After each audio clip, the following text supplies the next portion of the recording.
Pangadilan Ki Haji Prantoro Rebo Wage 11 Februari 2016 kacawisaken dening Yono saking Pepantan Bulukerto wilujeng midhangetaken waosan ing wanci menika kapethik saking wulang bebasan utawi Amsal gangsal ayat 1 lan kalih sambet ayat 7 dumugi 23 ingkang mekaten surasipun. Hei anakku, nggatekno marang kawicaksananku, kupingmu tilingno marang kapinteran kang tak wartakake, supaya kowe gondhelan ing kawicaksanan lan lambemu ngemuta kawasisan. Awit saka iku, hei bocah-bocah, padha ngrungokno tembung-tembungku. Aja nyimpang saka pituture cangkemku. Lakumu ngedohana wong wadon mau lan aja nyedhaki lawanging omahe. Supaya kanomanmu aja kok pasrahake marang wong liya lan umurmu marang kang ambeksya. Supaya wong liya aja nganti mareki awake srana kasugihanmu lan pituwasing kangelanmu aja nganti tumiba marang wong kang ora kok wanuhi. Lan ing wekasane kowe bakal sambat-sambat yen daging lan awakmu padha rusak kabeh. Sarta pangucapmu, ya kene aku kok gedhing marang pamerdi lan atiku kok nampik pameleh.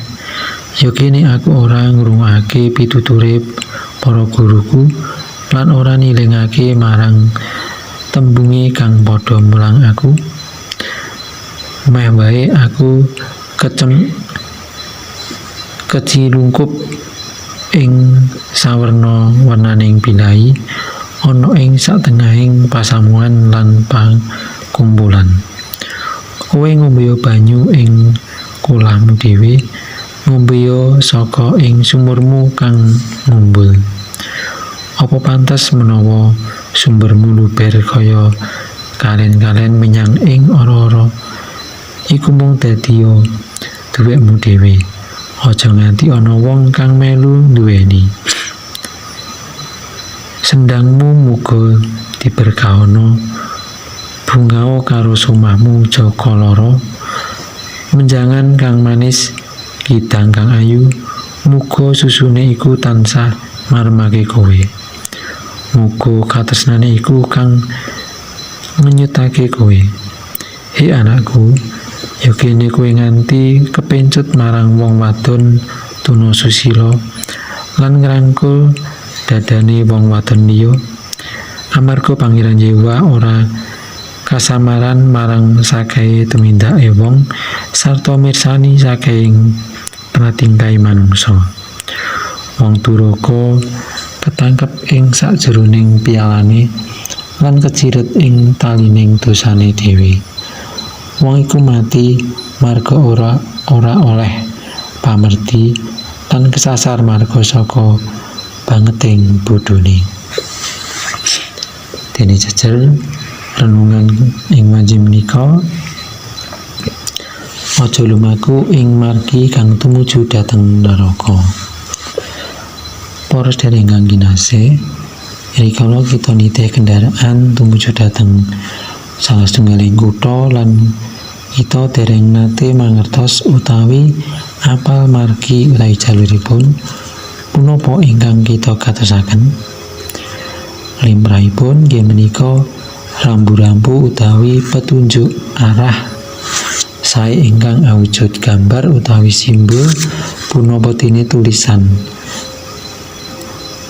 Menawi kita mboten taat utawi manut kalian rambu-rambu utawi petunjuk arah punika, mestinipun kita badhe kesasar utawi ngalami kacilakan. Wonten ketadosan awit karana mboten taat kalian petunjuk punika ngalami kacilakan, kesasar utawi malah mboten dumugi ing tujuan Satosipun wonten penyebabipun ingkang saged ndamel tiyang punika boten taat utawi boten gatosaken rambu-rambu utawi petunjuk arah punika. Inggih punika wontenipun panggoda lan tiyang punika boten kiyat ngadepi panggoda punika. Para sedherek, wonten ing pagesangan kita utawi gesang kita punika ugi saged kagambaraken kalian pengendara punika. Anggen kita gesang wonten donya punika ugi wonten rambu-rambu lan ugi petunjuk arah kagem kita. Kathah sanget petunjuk-petunjuk ingkang kedah kita taati supados kita boten kesasar lan akhiripun tumuju dhateng kasangsaran. Paosan kita kalawau ugi wujuding petunjuk utawi rambu-rambu ingkang kedahipun dipun taati dening manungsa. Menawi boten taat, temenipun badhe ngalami kasangsaran utawi naraka. Tentunipun margi ingkang kedah dipun lampahi punika badhe kathah pacoben ingkang tansah ngridu kita. Kanthi kita maosan kalawau kita saged mangertosi bahayanipun pacoben punika. Kanthi kita mangertosi bahayanipun, lajeng kita saged nebihi panggoda punika. Gusti Allah punika pengin kita menika tansah setya tuhu lan boten ngambah margi ingkang boten leres. Awit menawi kita boten setya tuhu kalian peranatan punika, kita badhe nampi konsekuensi ingkang awon wonten ing pagesangan kita punika. Pitakenan panyuraos ing wanci menika ingkang angka setunggal, punapa kita nate kagodha kangge nindahaken salah setunggaling perkawis ingkang salah? Pitakenan kaping kalih, punapa kita sampun setya tuhu dumateng Gusti Allah lan lumampah ing margi ingkang leres? Kaping 3, punapa ingkang kedah kita lampahi kangge ngadepi pacoben lan tetep setya? Kita ndedonga. Duh Gusti, mugi paduka mitulungi kawula kangge tetep setya lan boten lumampah ing margi ingkang salah. Mugi paduka maringi kekiyatan kangge ngadepi pacoben lan tetep setya tuhu lumampah ing margi ingkang paduka dedahaken. Amin.